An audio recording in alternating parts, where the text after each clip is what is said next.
and inspired I would say through his efforts of reclaiming a symbol behind me, the Ankh, was a Mm-hmm. huge thing because when he started learning about this, there was a lot of backlash, especially amongst Black people in America, toward that symbol because of the Christian connection and the feeling of many who didn't understand where this symbol comes from or what it meant, that it was something negative. And so my father was a public relations savant in the art that he created. And he always used to tell me the artist moves the culture. And I Mm. think he did that because through his efforts, the Ankh isn't considered a symbol of evil as it once was by so many. Actually, I It's think probably a lot of people don't even know that that was true, that it was considered a symbol of evil because there yes. has been this great effort.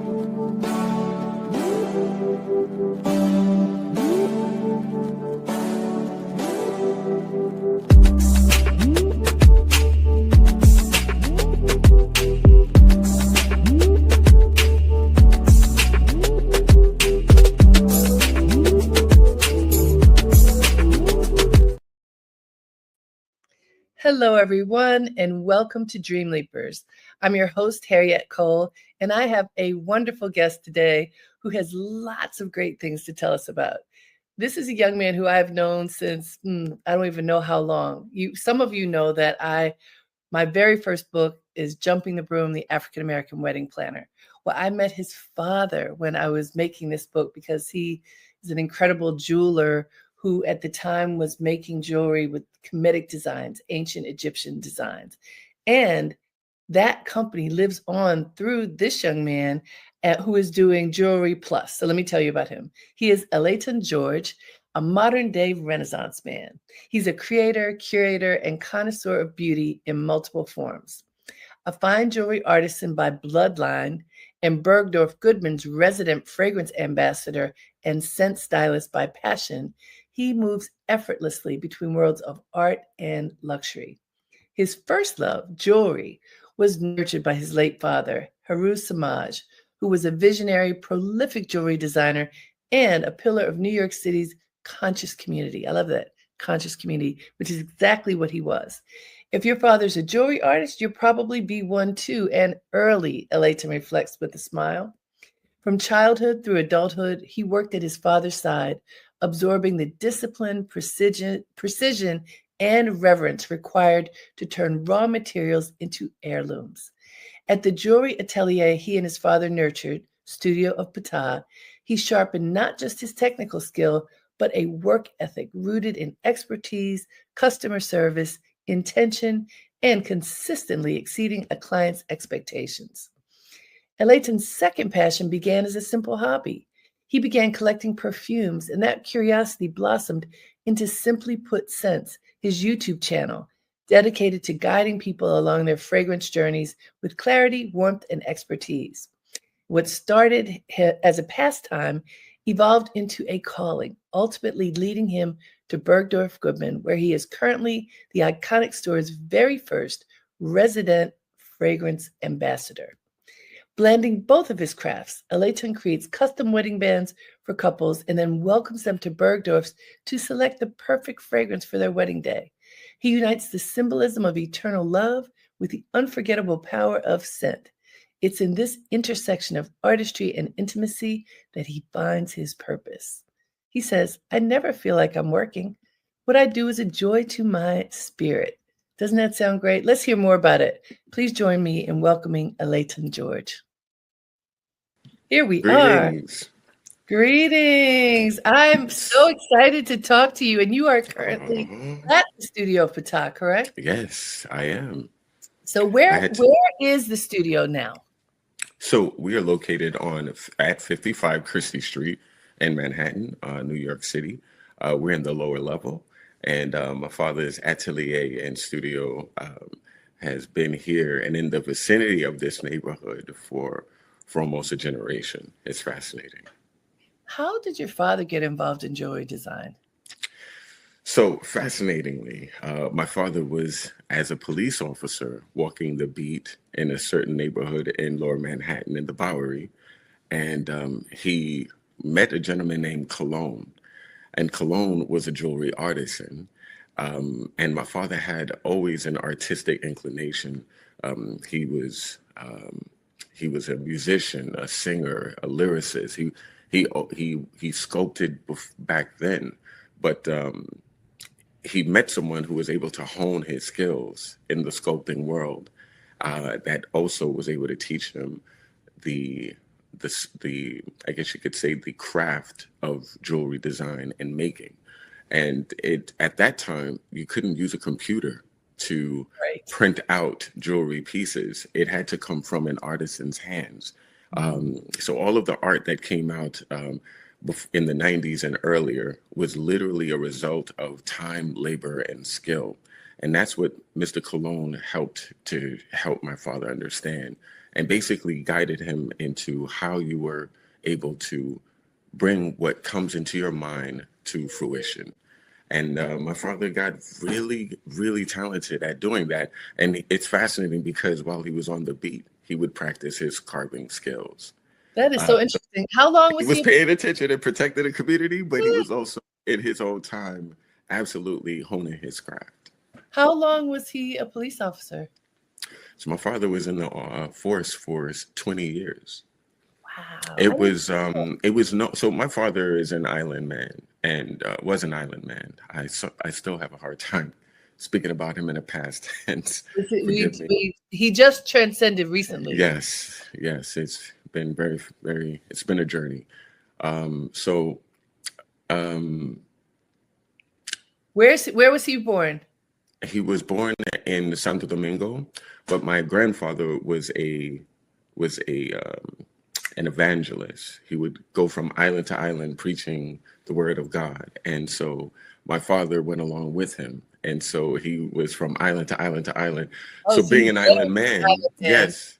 So being an island man, in that time period when you'd come to America, your mindset was family building, family structure, and something that would allow you to um, do what you wanted to do after you've done your time. So a lot of island men came to New York City and became police officers, firemen. They became, city workers, so that they would have a pension. So that was how it was. A lot of men who came into America had that mindset of working for that pension and for that security, and then afterward doing what you wanted to do. So that was interesting. At a young age, he became a police officer at 21, 20 or 21. He retired at 40, and from that point throughout his remaining years, and even before then, before he retired, he like 7 or 8 years before he retired is when he became officially a talented jeweler who was publishing his own work, casting them and offering them to clients. That's what I mean by that. I never knew this part of the story. I love it. And here's another piece of the story, because he was immersed in African culture and Yes. ancient African culture, specifically at that time when I met him, ancient Egyptian culture. How did that Yes. happen? Because as an island man, he didn't necessarily know that. If his father was an evangelist, that's like anchored in Christianity, but Yes. way predating Christianity. So how did he Yes. get involved in ancient Egyptian culture? So fascinatingly, my grandfather was a Garveyite. He believed in Marcus Garvey, and Marcus Garvey was a strong Christian man, but also Yes. had a deep tie and connection with Pan-Africanism, the idea of connecting back to Africa, regardless of where you happen to be born. If you're from the African diaspora, he was an advocate for claiming your source. And so my grandfather was a strong Garveyite, and instilled in my father a love and connection with the past. And I would say, formatively, he inspired my father with the story of King Tut, or King Tutankhamun, or Amen Tutank. And this young boy King was my father's inspiration from a young man.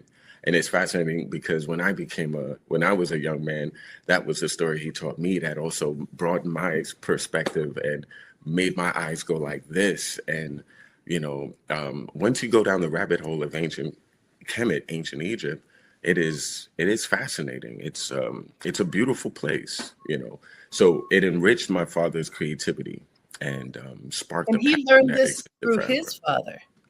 Absolutely. Well, Uh, so yeah. the two were there right together. I mean, it's interesting when you mention Hmm. Marcus Garvey. I think people are once again looking at his teachings because there is Hmm. a term that is being used a lot these days, talking about people of African descent as Yes. the global majority, Yes. which is a fact. If you look at the Mm-hmm. globe and you see who represents the majority of people, it is people of African descent. But for so long, um, Black people, whatever we are called in this country, were called the minority. And all you Correct. have to do is look outside of the shores of one country, and you can see that we are not a minority. And A that was hundred something percent. that Marcus Garvey was talking about, all those many years ago. And actually, it was such a powerful thought that they knocked him down as a result of it. Yeah. Absolutely. That's typically the path of one who enlightens others, Yes. unfortunately. Yeah. So tell us a little bit about uh, Tutankhamun, because I think some people are aware of him, but probably not everybody who's tuned in. So tell us about him.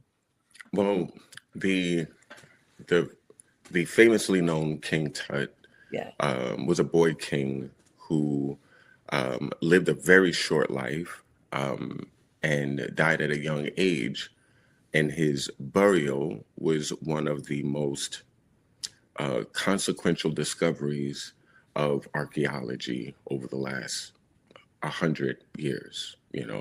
And so when his tomb was discovered, the majesty of it, even though it was a smaller space or a smaller, because he died so soon in his life, there was not an opportunity to really, really put a lot of energy into the space which he would be eventually interred to. And so it was kind of like everything was just put into different places, but the richness of what survived over the millennia was so fascinating to the world. It sparked a renaissance in wanting to understand and learn and love and get more into ancient Kemet. Now, there's always been a huge debate among some people about the origins of the people who live there, but and at the end of the day, Africa, it's a very broad and large place with many, many cultural people. But we were not, the idea of dividing based on geography is a new thing, a new Mhm. concept. In Africa, different cultures interacted consistently. And due to the fact that there was a vast land area, there wasn't as much fighting over land and resources because resources were plentiful, and so there was like it wasn't as much conflict because of the space and the diversity and the ability to self-sustain. So there was a richness in ancient Egypt that my father was tapped into, that he inspired me to be tapped into, and inspired I would say through his efforts of reclaiming a symbol behind me, the Ankh, was a Mhm. huge thing because when he started learning about this, there was a lot of backlash, especially amongst Black people in America, toward that symbol because of the Christian connection and the feeling of many who didn't understand where this symbol comes from or what it meant, that it was something negative. And so my father was a public relations savant in the art that he created. And he always used to tell me the artist moves the culture. And Mm. I think he did that because through his efforts, the Ankh isn't considered a symbol of evil as it once was by so many. Actually, I It's think very probably a powerful. lot of people don't even know that that was true, that it was considered a symbol of evil, because there Yes. has been this great effort. I remember, so I was at Essence in the 90s was when I met your father, Hmm. and there was a wave of Afrocentricity in the United States Yes. during that time. And people wanted to wear African cloth, they wanted to wear African symbols. Even in the corporate environment, they wanted to figure Yes. out how they could incorporate aspects of our cultural ancestral heritage into their Yes. everyday lives and wardrobe. And the Ankh was one of those key symbols. And as you say, from the Christian church, it does look like the cross. And what Hmm. does it mean? So what does the Ankh mean? What is the message that we get from the Ankh? Okay, so this is awesome because this is fascinating. I'm actually getting to redo a famous TikTok video my father has out there that got millions of different views based on what this word, what this symbol means. So the Ankh is multifaceted in its expression, but essentially the word represents life. How does it do that? My father's way of explaining it, the top symbol represents the place where the woman holds her child. It represents her womb. The staff portion, the support, represents the male. Um, and as you bring those two parts together, they bring forth the children, man, boy, and girl. So Beautiful. that's one consideration. Then you have the anatomical aspects, the fallopian tube, excuse me, the womb, the fallopian tubes, the uterus where the baby passes, the prostate, the testicles, the penis, where again, symbols of life. Right. Um, Also, it could represent rain falling, soaking the earth, bringing forth life as well. There's so many different ways and metaphors for the symbol, and I find it to be timeless. And it's interesting that you mentioned how, in the 90s there was a resurgence in Yeah. wanting to know who you were. That happened also in the 40s, excuse me, in the 20s, that Hmm. happened in the 40s, that happened in the 60s. It Yeah. definitely happened in the 70s. In the 80s is when my father really got into his art and work and reviving the Ankh. And again, it seems as though in every decade there is a call back to wanting to claim what we are and who we are and wanting to know that. And with this current environment, I think it's going to happen again. It is If happening. you had to. Hey guys, this is Dream Leapers with Harriette Cole. We are in conversation with El-Aton Georges, who has inherited his father's amazing business, Studio Pata, and bringing forth all of the creative wearable art that began, I guess you say, in the 80s, and now Yeah, you are taking the baton forward. And he also is going to talk to us about fragrance and what he's doing in the yes, world of fragrance at Bergdorf Goodman. It's really fascinating to talk to you and all the different things that make you who you are. right. But back to the jewelry, because when I made Jumping the Room the first time, Hmm. I was so excited to be able to incorporate jewelry that your father had made, because he used these symbols that comedic symbols, what many people first saw as the hieroglyphs. From Hmm. that's where people are aware of them, from ancient Egyptian Hmm. hieroglyphs, that these comedic symbols that represent different aspects of life and love and possibility. And he was able to put those symbols onto gold bands and other Hmm. rings and necklaces, and turn them into representations of couples coming together to build their life together. Yes, And we were able to do this again when we just did our shoot a few weeks ago yes, for the new version of the book. But can you talk about what some of the symbols are and what they mean? absolutely. So one of the things that my father had started out with, his focus on ancient Kemet or ancient Egypt was what sparked his creativity. But then Hmm. he started to delve into West Africa. And in delving into West Africa, and again, his mindset of not separating, but unifying. Hmm. That was always his vision, that Pan African energy. Yeah. So he started to delve into West African culture and specifically Adinkra symbols from Ghana, Right. and he started to incorporate Ndinkra symbols along with the Ankh or Kemetic symbols like the Eye of Heru or a scarab, for instance, or the pyramids. And he found ways to merge these different concepts and symbols into meaningful jewelry that he called sa, which was the ancient Kemetic word for adornment with metal adornment, basically, jewelry. And that was something that was also very, very important. So, for instance, we have a ring here that is a beautiful, I think it's blown out, but this is an amazingly lovely wedding band engagement ring design that is literally done in yellow gold. And this particular ring is pretty interesting because it displays what I was discussing in terms of how he was able to merge cultures for one beautiful expression. So in this particular ring, we have the ankhs on the side. Oh, and this ring is two parts. You wear the engagement ring by Mhm. for your engagement, and then as you're getting married, like two people becoming one at the altar, the ring fits into an outsert and two becomes one, just Excellent. like your engagement or your marriage itself. And the symbol on the side, he uses the ankh, but he also engraved or carved the Jinya Mace, excuse me, the Sankofa symbol, which means go back and fetch or go back and grab what your source is or remember where you come from, Right. essentially.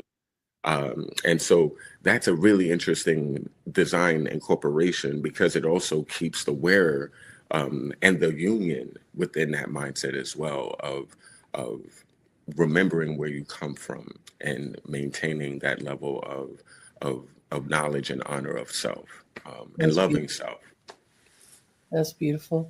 And so over the years, how many designs would you say have been created by studio photography? Can you even Oh, count that?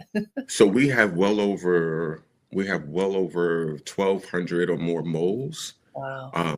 So one of the beautiful things that my father did, I was grateful to learn from him and learn at his feet for many, many, many, many, many, many years. I also went to jewelry school, but I would not be able to reproduce what he did because I am nowhere near his level of expertise with carving. He is on another level. His artistry, it just blows my mind. Sometimes I'm looking at his art and I just think, how did he do that without a computer? How did he do Right. that with his bare hands? And so we definitely have well over 12 to probably even more of rings, earrings, pendants, wedding bands, engagement rings, cufflinks, bangle ends. Like he has so many different options. Like there are multiple business within this business, and that's Mhm. kind of always been the difficulty sometimes because he's so prolific that it's sometimes hard to like kind of like harness that and make it Right. cohesive times because it's just so much so fast. And sometimes that's a blessing, and sometimes that could be hard for a business to kind of absorb. Um, But because you have them as molds, you can remake all of it. Absolutely. That's the blessing. And also being that he's done that, I can take designs of his, meld them into something. I can create an option or a concept and meld it to an idea that he did and put two ideas into one design. All that would be done by hand. Mhm. But yes, I'm able to reproduce his work, thankfully, because he's created molds for all of his art.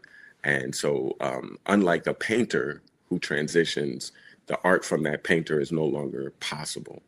Right. But thankfully, I can continue to offer the public his work and hopefully, um, grow it to bigger and better places in the future. What are the metals and stones that you use in the jewelry? So we use sterling silver and some of our lower priced options, and then 14, 18 karat yellow, white, and rose gold, along with platinum. So, and we use every precious and semi precious stone you can possibly think of. from, GIA certified 5 carat diamonds to lab grown if a client wants. Because we are manufacturers and we don't have our pieces basically ordered from China or Mhm. elsewhere, we can literally create the art to our client's specification. So every design that my father has as a mold can be made in the metal of your choice or a combination of those metals with the stones you prefer to see in your piece. So it allows a client a little bit of creative ownership of what we produce for them, which is very unique in the jewelry context, especially for people who are not in that uber rich Sure. echelon. Yeah. And what is the time frame if people want to get rings made by Studio Pata? What do you recommend would the amount of time be to order? So I can have things completed. If it were expedited, I can have something done within a week.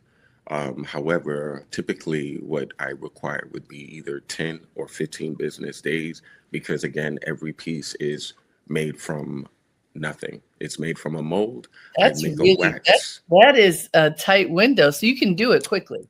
Oh, absolutely. Mhm. Absolutely. If somebody were like, I lost my ring, I need it by like, I need it in another week, I can do that. It's difficult, Oh, and of so course, what is your preference? How much time I would you like? prefer I prefer 10 to 15 days. But every Okay, now and then when an emergency arises, I sure. can I can accommodate. But typically 10 to 15 business days is what That's is necessary. fantastic. Yes, and That's everything is done fantastic. within our New York City studio. So Great. And so before we move on to fragrance, I want to mhm. share with everybody, one of the delights I had in working with Studio Patab back in the past was when I was working with Erica Badu, Mm. and she was going to perform at Radio City, and I was doing styling work for her at the time, and Mm. she did not want to have anything on set. She's like, "I'm just going out and I'm gonna sing, and that's gonna be enough." And we're like, "But, dude, this is a huge stage. You gotta have something." Right. I don't have to have, she definitely moved to her own drum. But Yes. what I convinced her to do was have a giant ankh made. And Mm. Siraj made this beautiful ankh. It was huge. Didn't seem huge on that stage, but Right. she held it, and there was a pool of light that I came remember. and and flooded the stage, and it was Badu, the Ankh, and the music, and it was magnificent. It was. I was there. I remember that show. That was one of my first concerts as a young man. I I was very, very, my father was very, very honored to meet her. When my father met Erica, she was working on Baduism, her first album. Right. And she met she met Queen Afua's, which was my father's second wife. She met Queen Afua's son in a poetry reading space. I think it was called Frank's Place downtown in Clinton, downtown in Bed-Stuy, Clinton Hills Okay. area. It was a place back in the day where a lot of people came and shared their creativity. Right. And she showed up not wearing head wraps at the time. Right. At the time, she was, Erica Wright, Erica, and Right. then her Right. DJ was, I think, MC Apple. So she wasn't really, she wasn't her. I guess you could say her style wasn't really. You hadn't evolved yet. Yes, it hadn't gotten to the place that we Right. eventually saw. And then when my stepbrother introduced, Supernova introduced her to my Right. father. She was, and Queen Afua, of course, she was very, very inspired by the energy that, they Yeah. were honing in on. And she was very inspired. And it eventually led to my father creating or designing her first signature piece, because now she's transformed into a fashion icon, Oh, and that yes. was obvious from then that would happen, because her level of taste is beyond. And It was so interesting because mhm. I was working with her label, and they brought me in to do styling. I went into her home and I saw like she had all these selvage ends of fabric because she used to take Yes. the fabric and tie them together. And I introduced her to Epperson, the fashion designer, Yes. and to a woman who has passed on, Adrienne McDonald. And Adrienne was an artist, and she used to dye things and then burn their edges. Wow. And so between Epperson did the giant head wrap that she came to wear. He built that for her. And it was really fun to work with her at the time when she was discovering how to take her style to stage, to the next level. And Studio Pata was right there with the spiritual anchor, with the ankh to kind of carved that. It took him a while. It was a beautiful thing. Hey guys, this is Dream Leapers with Harriette Cole. We're talking to El-Aton Georges, who has been taking us on a journey with the Studio Pata. And now we're going to turn to talk about fragrance.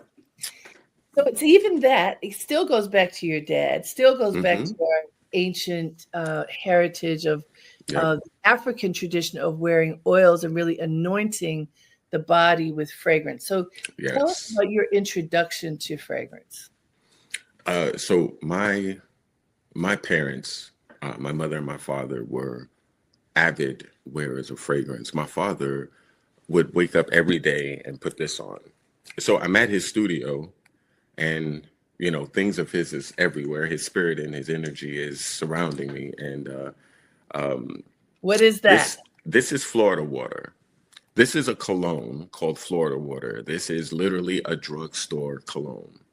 And my grandmother got my grandparents used to use this as a splash. You'd wake up. It's basically a citrus fragrance. It's a citrus woody fragrance, but very bright, but very refreshing, lasts literally minutes, and then it just goes away.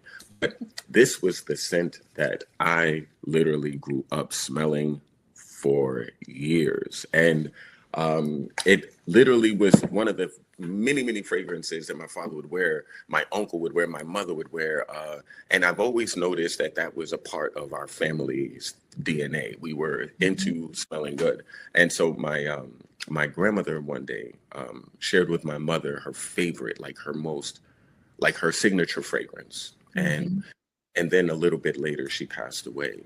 And then my mother would wear that scent to kind of remind her of her mother. It was a way of honoring my grandmother to her and kind of getting over it in the grieving process. That was part of her grieving process. And sometimes when my mother would hug me wearing my grandmother's signature scent, I felt my grandmother hugging me. And that attachment to scent and memory and feeling really impacted me. And this was like, I don't even think I entered high school at this point, but it really made an impact on me because I felt emotional when I would hug my mother when she wore my grandmother's fragrance. And I couldn't understand why, but I recognized that the power of a perfume is not just to smell nice, but it also has an amazing way of making an impact in terms of memories. Perfumes are memories that smell good. Let's be honest. That's beautiful. And so you were into it enough to really study fragrance. How and where did you study? So I studied fragrance through experience. My education in fragrance came from collecting them and a passion in them. I would educate my nose on various different ingredients. I would buy the raw materials and smell them alone without any other interference. Like I would smell bergamot oils. I would eventually get into a Whole Foods and start smelling all their essentials. And I always had a collection of at least 7 or 8 perfumes. And I always believed in having a fragrance wardrobe, even from that middle school era of my life. Growing up, I've always had multiple fragrances. Now, I cannot tell you, I was smelling a little bit inappropriate at my pre-teen life because I was smelling like a church deacon on a Sunday. I was smelling super old school, and my fragrances didn't match me, but I loved the way they smelled. So my taste level of scent, I think, was really interesting. Did anybody comment when did people say anything? What did they say? like you smell like my dad, you know?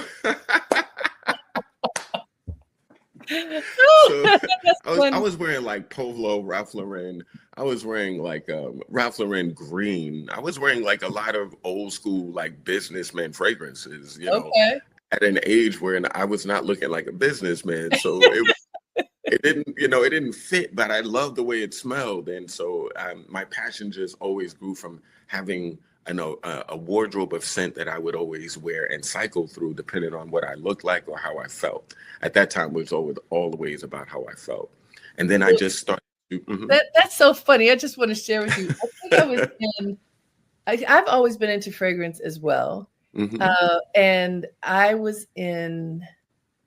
I think it was in junior high school, hmm and the fragrance opium was very popular. And yes, so because we've done my fragrance profile, I've always liked strong sort of earthy yes. fragrances. So I really like that. But what I did not know, because I was young, I did not understand that like even one drop is enough because that thing is so strong. And I didn't know. So I put, Oh I no, sprayed myself up with some opium and went to that is school. And hilarious. That all is the so students funny. were like, ew. Yeah, yeah. I was the same way. They were not nice. They were like, you making me sick. Because it was just too I much. got that too. It One was of my too much. teachers told me, please don't wear that fragrance again, Right, ever this right. year. Please, please. Funny, hilarious. That is so funny. But as you and I have talked about fragrance, you described to me, and this one, it could be one spray. This one can be two sprays. Then there are Yes, others, like you mentioned, of the Florida water where you can splash in it and it doesn't last that long. yes, You really do need to understand the concentration and what is appropriate to put on your exactly, body, especially as it relates to people who are surrounding you. So how do you figure exactly. that out? So most people don't. But the longer you smell fragrances, the more you recognize that some people love a fragrance, but because it's too strong, they won't wear it. Mhm. And there are ways to accommodate fragrances that you love but feel that are unwearable due to their lightness or their strength. And you can accommodate for that. And there are ways to basically spray the scent so that it's more contained. So, for instance, I would get, if I'm wearing a very, very heavy, strong oud fragrance, and a lot of ouds are a lot of work when you smell them in the air around. When you walk into a room wearing oud, it could be big, big, big.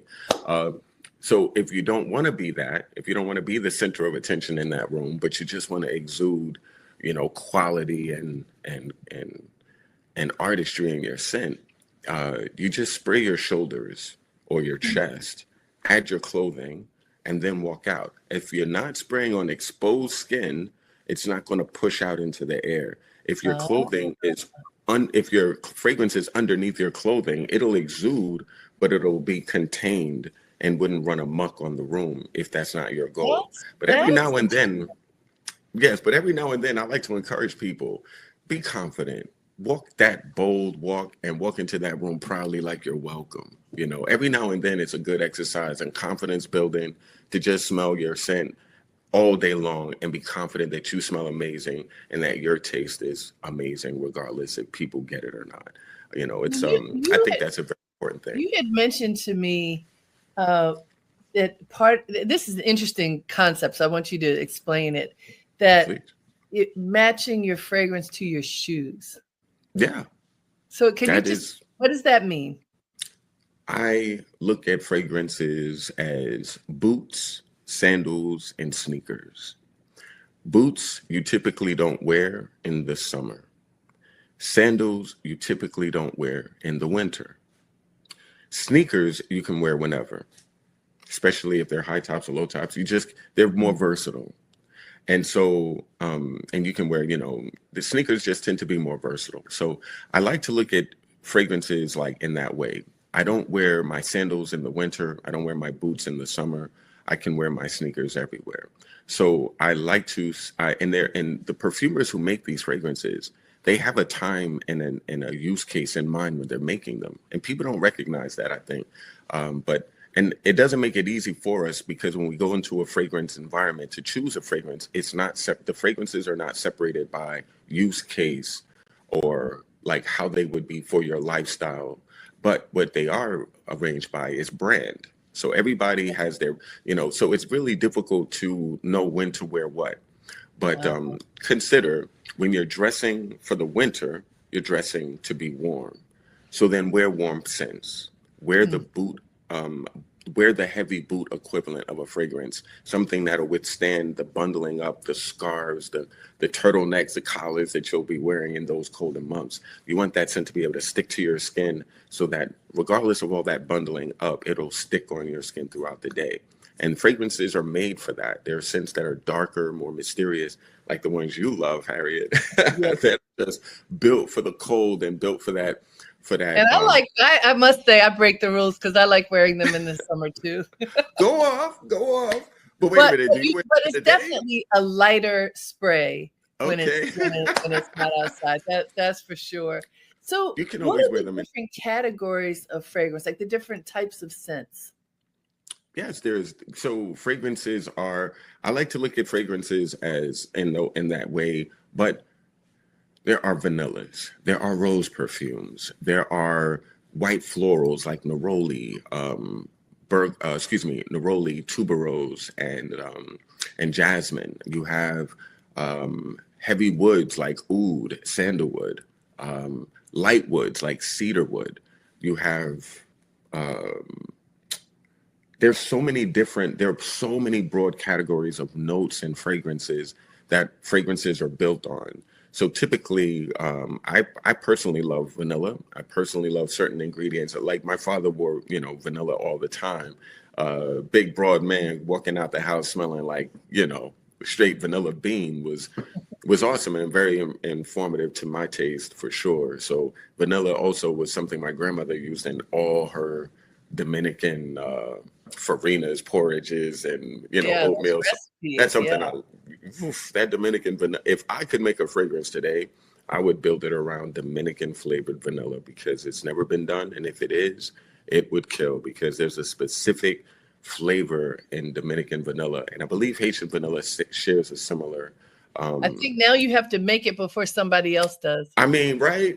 I probably shouldn't have said it out loud. You have said it out loud. So the next thing is for you to make it. Oh, but you got to find it first because that Dominican vanilla is very elusive outside of the DR. So, well, hey, you know where to get it. That's the thing. Okay. What about in the world of florals? There's so many different kinds of florals. Talk about those.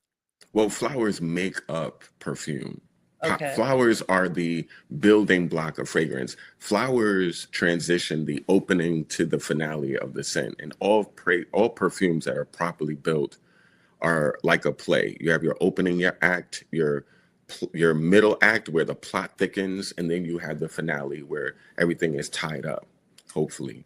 And so that's the whole concept of a properly made fragrance. They have a beginning experience, a middle experience, and then an ending experience. And usually the flowers are the middle experience that kind of binds and connects the beginning and the end. So florals are extremely important to perfumes. There are some fragrances that can be made without them, but very difficult to do because they typically live in the center of the scent, and they're usually the most important. I look at jasmines, and to me, jasmine and rose are like the goats of flowers because they have a way of making everything more elevated and bougie and beautiful. So very important flowers in a fragrance. And I used to think of rose and old women. I mean, and not meaning it in a bad way because I understand respect for elders, but it was reserved for elders. And I have subsequently come to like certain rose scents. Yes. Usually that are mixed with something else. For me, I like things that are earthy. Other people like things that are lighter. But a lot is being done with rose now so that it's not your grandmother's fragrance. Oh, no. So there are some fragrances that do offer I'm more of an Upper East Side vibe, you know, kind of like a more mature person. However, I find that those rose fragrances tend to be more focused on petals. They're petal dominant rose experiences. Typically, Bulgarian rose has a very airy, fresh style to them that allows for this almost like fancy air freshener in a fancy bathroom scent that I don't always find appealing. Now, again, I'm open-minded though, because if you flip it and you add a certain, you know, zhuzh, I might go, ooh. But typically, I do find them to be, you know, a little bit more dated and more coated in that time period. However, there are darker rose fragrances that I think are amazing, and rose is one of my more collected ingredients in the fragrance world because I find them to be so versatile. You can, and very, very sexy, I would say, if they're done properly or done a certain way. And those typically, I love rose fragrances that feature Turkish rose. Turkish rose has a specific dark sultriness to them that just makes them very, very attractive and darker, so they don't come across, they don't remind you of air fresheners. One of the things I will say, and that's not a knock. It's just that certain ingredients are used in more domestic products. So like there's certain brands don't like to use lemon because when you smell a lemon in a fragrance, you think Pledge, you think dish detergent. You don't But think I like some high-end citrus. niche, you know? Some citrus But you know, fragrances I really like. Yeah. exactly. But you know what they do? They usually typically use like orange or bitter orange, or they'll use a citrus called bergamot, which basically, unlike lemon, bergamot is used for the rind. The skin of the bergamot is the essence of bergamot that people focus on. The juice of the bergamot is minimal. So people don't really focus on the juicy, the fruit of the bergamot. And bergamot tends to have a bougie upscale kind of, because you don't think of domestic products that you typically use to clean your home when you smell a bergamot, or if you smell like a yuzu, which is like a an Asian citrus, or cedrat, which is another beautiful citrus. These are citruses that have a lemony vibe, but you don't attach lemon into your brain, so they typically are used more often. Bergamot is probably one of the most used ingredients in fragrance today. I love that. Let me remind folks, this is Dream Leapers with Harriette Cole. We're talking to El-Aton Georges. Now we're talking about fragrance. We have just a few minutes Yes. left, but I want to take us into the store because you are the brand ambassador for fragrance at Bergdorf Goodman. And Yes. I want to say we had such a great time just the other day going through the store, just immersing ourselves in the different fragrances, finding the things that we love the most. It was a lot of fun, and I it can be agree. overwhelming. There's a It lot. can be. There's a lot there. It can be, and that's one of the reasons why they hired me. It's fascinating because I manifested that role. The store didn't have that one individual who could seamlessly go from one brand on that floor to another brand and introduce a client to the fragrances there that fit what they're coming to the store to smell. Mhm. So when people come to Bergdorf's, before I had my role, you'd come to Bergdorf, you'd feel immediately overwhelmed by all the options. You'd go from table to table looking for a fragrance. You typically would be offered the bestseller because it's the easiest scent to sell to a person, which allows you to smell common. You'll typically like it, you'll wear it, you'll leave the store, but your scent doesn't really speak to who you are. That doesn't really help communicate your lifestyle or your energy at all. Doesn't match you. And so a lot of times I noticed that a lot as a business manager for a brand that I launched at Bergdorf's, um, by a brand called The Maker. And I was working with that brand, launched their product there. And after that, I wrote a proposal to the store sharing that the Bergdorf Goodman is a place of expertise, is a home for experts in Mm. fashion, in beauty. And I also thought in fragrance, there was a lacking of that expertise. And so fragrance to me isn't my job, it's my passion. Mm. And from my YouTube channel, Simply Put Sense, my goal was to always help people smell amazing, but never ordinary. So my goal as the fragrance ambassador for Bergdorf's is to turn that overwhelming world of fragrance into our client's personal boutique, or to my client's personal boutique. I get an idea, like when we walked in, with you though, it was a little bit more of an excursion. Excuse Yes. my going out. It was more of an excursion, but and it was a little less. Typically, what I would do is a little bit more focused.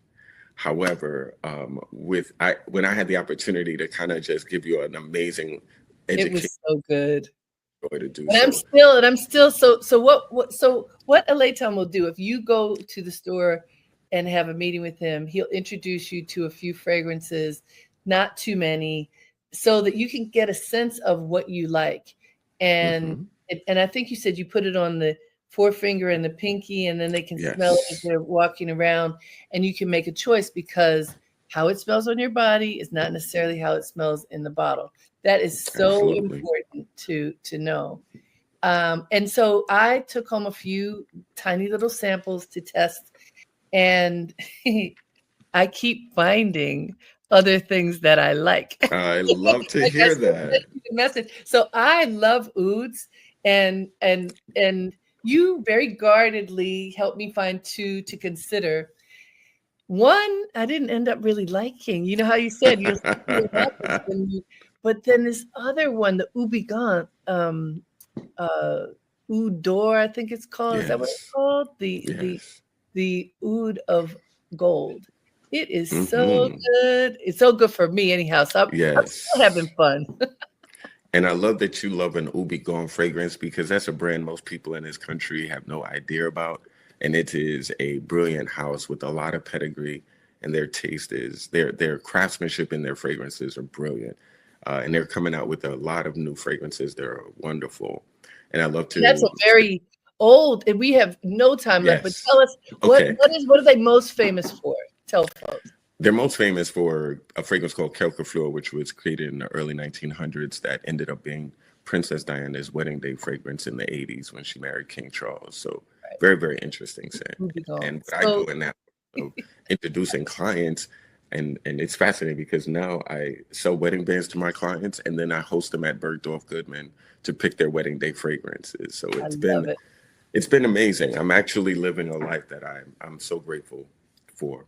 And I love the idea that you can scent your wedding, and that's something that Yes. we talked about. That's going to be in my book, because we've talked Love about it, it. I'm including it.